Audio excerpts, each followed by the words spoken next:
Hey, Waffle Gang, I do hope you're well. My name is Mark, and today we're checking out some more relationship stories. And if you do love a Reddit story, why not consider hitting that like, subscribe, maybe that notification bell too, and let's crack on with today's first story.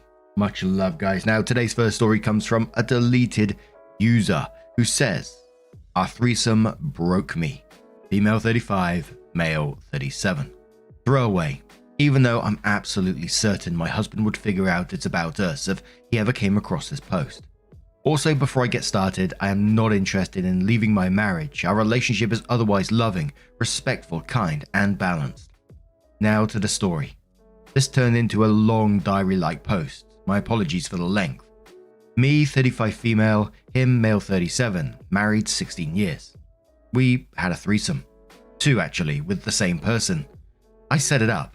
It's always been a fantasy of his, and although I was on the fence, there were things I wanted to explore too. We lost our virginity to each other, so our outside experience was very limited. I went on my first solo vacation earlier this year. I don't know if it was the whole absence makes the heart grow fonder or what, but my husband and I were like horny teenagers again when I got back. That's when the whole threesome thing really took off. I set up the dating apps, I wrote what we were looking for, I initiated all conversations. Once I confirmed our match was 100% on board, he joined the chat. He let me lead because, in his words, he was happy either way.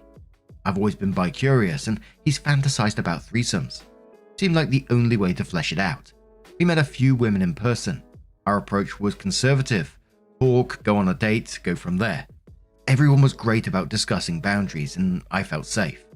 We chose one woman because I didn't want to manage multiple external partners. The first encounter was great, mostly for them. There was equal attention between all parties, but I was extremely nervous and uncomfortable. Nothing felt enjoyable to me, but they both came, and my husband and I went home. He was very affectionate and encouraging. I chalked my discomfort up to first-time jitters. The second encounter was 2 rounds. The initial date was amazing. Dinner, sightseeing, drinks, great conversation. I legitimately liked her. Round 1, I was more open, but still nervous. I realized then that I wanted to experience a woman on my own, not with an audience, my husband. I felt awkward and inexperienced and embarrassed. They again got along well, great chemistry. He finished in me and she and I took a shower together. If the night had stopped there, everything would have been fine. Round 2 is what broke me. It was late. We were all staying in the hotel this time, the 3 of us, in a king-size bed. I didn't want to sleep next to her, so my husband was in the middle. At some point when I was mostly asleep, I could tell they were messing around, just the 2 of them. I froze. This was a boundary that he knew about, but I didn't discuss it with her because I trusted him. I don't want to wake up to you 2 messing around. He asked my permission to have sex with her. I should have said anything other than sure, but I was legitimately frozen. I don't know what else to describe it. Couldn't move, couldn't speak, paralyzed by something. I still don't know what. I was lying on my stomach at the edge of the bed while they fucked. I could see their shadows on the wall and I heard everything. She said I was a lucky woman as she came the 3rd time. Something I've never been able to do. And he finished. It made me sick. Right there, I finally got my senses back and ran to the bathroom and was sick. She offered to leave. I'm sure it was awkward, but I asked her to stay. We gave her a ride home in the morning, hugged goodbye. On the ride back home, my husband and I talked. He made a comment about how the second round was good for his ego. He's lucky if I come at all, let alone multiple times. I sobbed for hours after we got home. I don't know why it hurt so much. My husband was gentle and kind to me after, apologized repeatedly for violating the boundary and for the ego comment. It broke me deeply, but I felt there was nothing to forgive. I set myself up for this. She ended things a couple of weeks later. She said I wasn't ready, and she's right. It's been about 4 months since the incident I call round 2. I cannot let it go. How can I measure up to that? How can he be satisfied with me anymore? He has reassured me whenever I brought it up, which was only a couple of times because I don't want to burden him with this. This messed me up to the point where I almost have no sex drive and I'm numb when he's inside me. I miss our sex life. How do I move on from this experience? The OP adds a bit more additional information. They said last night, more of the same. He does seem genuinely remorseful. He apologized again, but doesn't know how to make it right. I'm not entirely sure either. I did say he needs to seek me out more. A lot of the affection in our relationship is one-sided. I seek him for hugs, hand-holding, quality time, etc. He reciprocates but rarely initiates. What I'd really like to hear is, I cheated. I want him to own it full on. I gave him about 15 minutes to read the post and top comments and asked if he noticed a theme. Crazy how it took a boatload of internet strangers to help confirm what I knew, but couldn't admit. But I still don't think he grasped the gravity of it. Today is a little different. This was all over text. He threw the shower thing back in my face, even though there were texts well beforehand saying he was okay with she and I having some alone time, as long as he was in the room, and he also watched. He also reminded me that I said okay when he asked permission. I saw red and sent a barrage of angry messages. No name calling, just a lot of F-bombs about violated boundaries, lack of awareness, and overall selfishness. He hasn't replied yet. I'm not innocent in this. I really, truly acknowledge that, and like I said, if we had ended the evening after round 1 in the shower, I'd be completely interested on more threesomes, but I saw the side of him that couldn't give two shits about me when he has something to gain. All while I'm in an incredibly vulnerable place. A place where he should encourage, protect, and advocate. So hell no, not giving him that opportunity again. I know my marriage will never be the same. Maybe in the long run, that's a good thing. Now for me, I always feel like whatever I say in these situations is going to be skewed because I just know I could never deal with a situation like that. My brain wouldn't be able to deal with any kind of like threesome, open relationship or anything like that. So I know I wouldn't be getting myself into it. And for me, you simply had a boundary here and he crossed it. Yes, he did ask for your permission, as you said, but I think it's quite easy to tell when a partner is uncomfortable in a situation. And for me, I feel like he must have seen that at the same time. And I just feel like he's crossed that boundary. And for me, like I said, I'd never get myself in that situation anyway, but I can never see any way coming back from that, And I'll happily admit, maybe that's just a me situation, of course, but that's the way it is for me.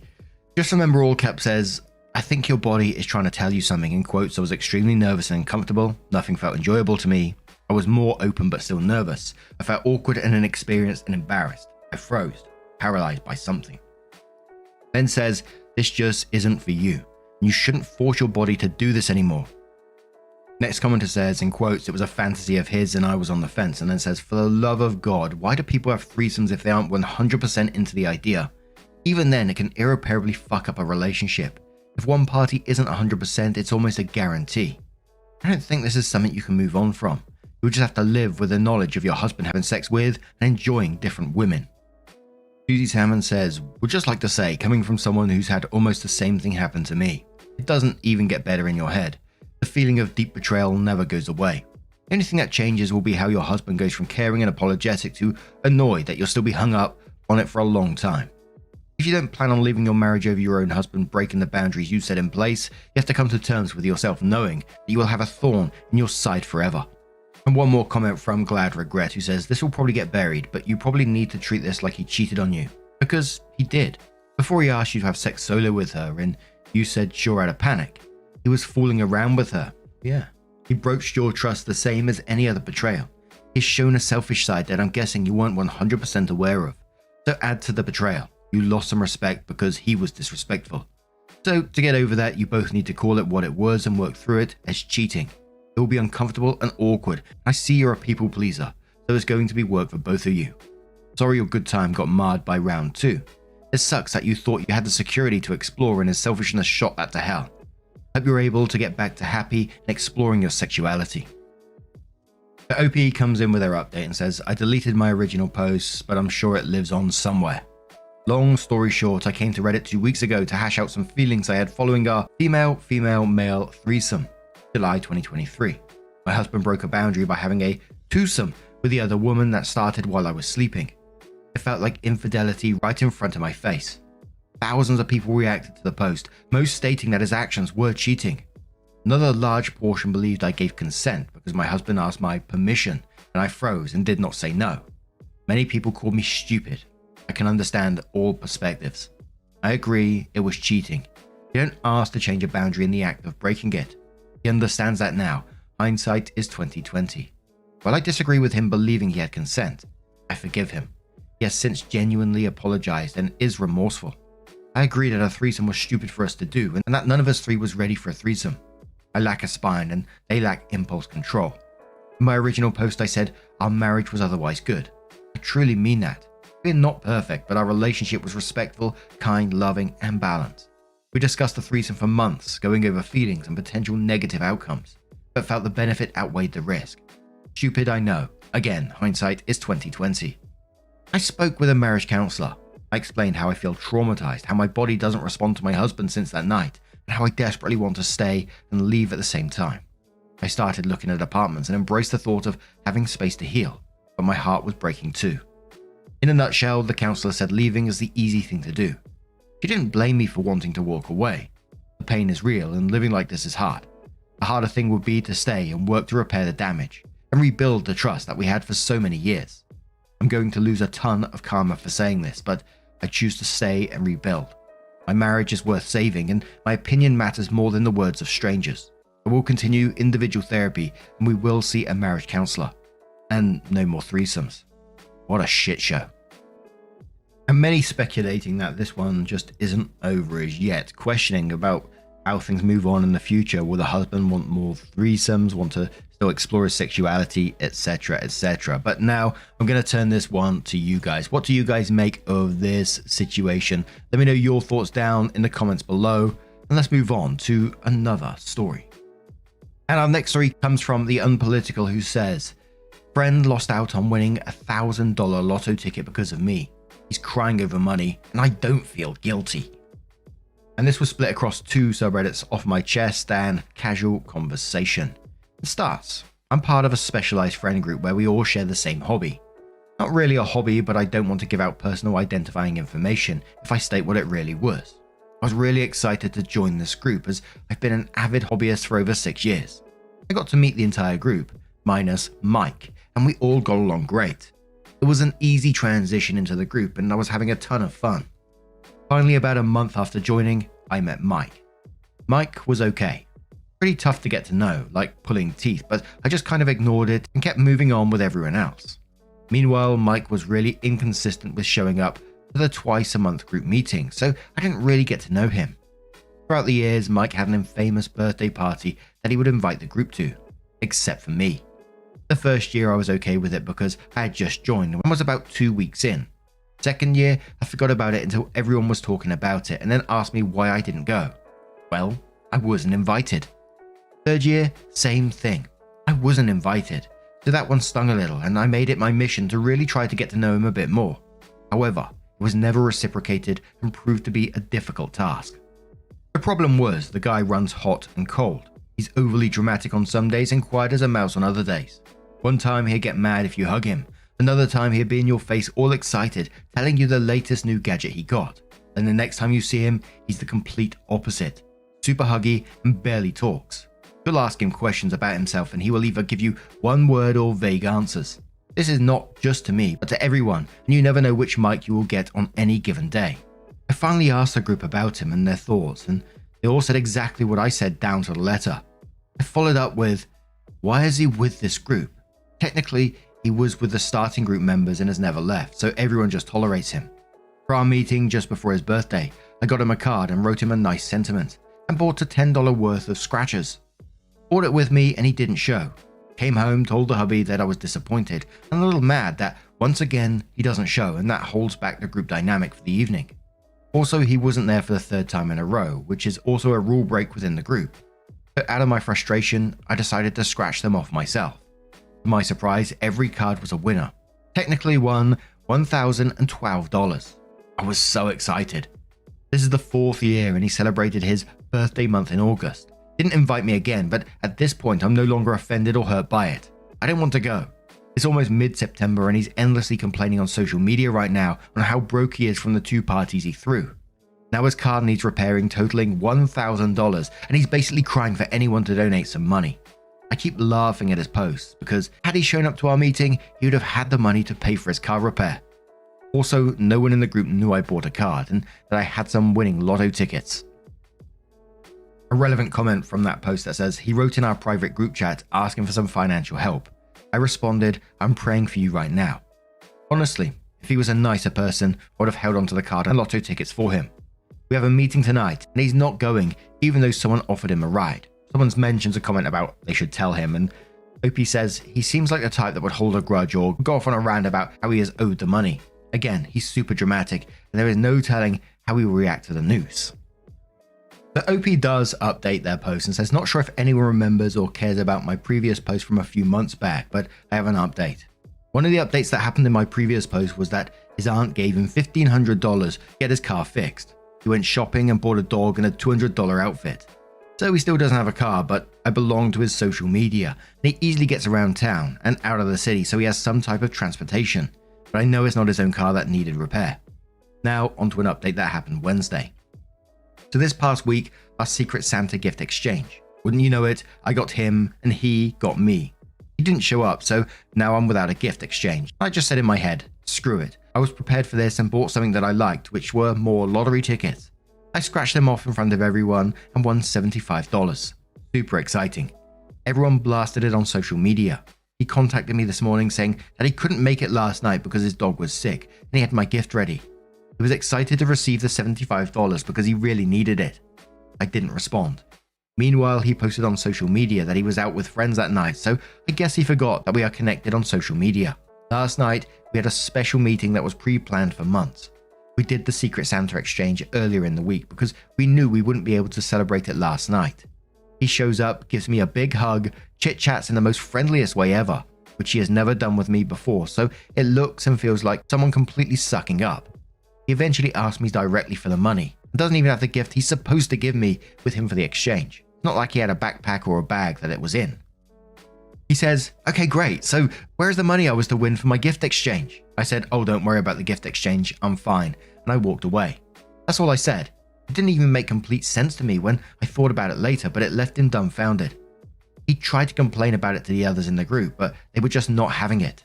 With no collaboration, they all basically said the same thing. You hardly ever show up, and when you do, you are not 100% in.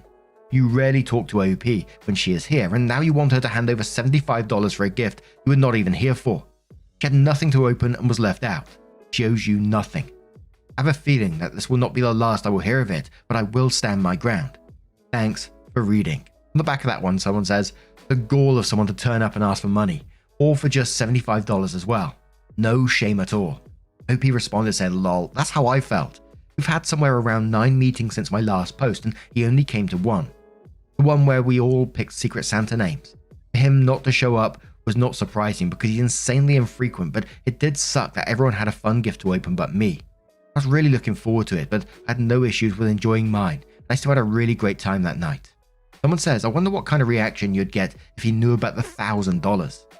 OP says, I had a feeling that he would have gone way into the dramatics if I told him about the 1K. He's just a draining person to begin with, so keeping that quiet felt like the best option. And it was great. I had a bill that I was trying to pay off forever, and that covered it. When we had a gift exchange on Wednesday, I knew I would have everyone's support if I won anything. I thought the most I would get would have been a free ticket, but $75 wasn't bad at all. That's gas or a week's worth of groceries for me, so no complaints. Someone says, imagine surrendering your self-respect over $75. OP says, exactly, which made his chatty conversation with me super disgusting. I was creeped out and grossed out all at the same time. It was so obvious that all I was thinking was that I desperately wanted to leave his presence in the conversation. So I did with my weird comment. Someone says, can I buy some lotto tickets for you to scratch off for me and split the proceeds 50-50? Lol, I need your lotto luck. OP says, actually, I keep buying them at Walmart by my house when leaving the store. I normally end up with some type of winnings, but I don't consistently play all the time. I've always loved giving lottery tickets as gifts because no one ever gets deflated when receiving it. Plus, it gives them the hope to win something. That dude, like that comment said, the gall to turn up and do that and ask for the $75. It would make my skin crawl, someone doing that after being so shitty to you for all this time. And I was trying to guess what kind of hobby it would be. My first thought was instantly D&D. We get like across our local pub, there's a D&D meeting. I'm always tempted, you know. But they advertise in our local pub of, you know, getting together, and there's always a big table of them on Monday who all get together and have a D&D group, and it's always tempting to get involved. But that's the kind of vibes it was giving me. I could just picture them across the road from me. But the dude in this story just sounds like a bad person to have a part of your group. But there was a lot of comments on this one saying about how, you know, lotto tickets or scratch cards or whatever are a bad gift. You you know, gambling and all that kind of thing. And I had to chuckle because, you know, it happens within my family, or used to anyway. But like around sort of Christmas time, I could just feel the comments now. Around Christmas time, my mum, as well as getting us normal sort of gifts and stuff, she would get us a little card each. But like when we had our Christmas dinner and stuff afterwards, and we'd all get like a scratch card each, just as a bit of fun, you know. And usually someone at the table would win something big. I've seen a couple £100, £70 here and there, you know. And I always get the feeling when people say gambling at the Christmas table, wagging their finger at me right now. But we absolutely loved it. So, you know, I don't care. But now I'm going to turn this one to you guys. What do you guys make of this situation? Let me know your thoughts down in the comments below. And just a huge thank you for being here today. Your love, time, and support always means the absolute world to me. So thank you so, so much. And hopefully I will see you in the next one. Take care and much love.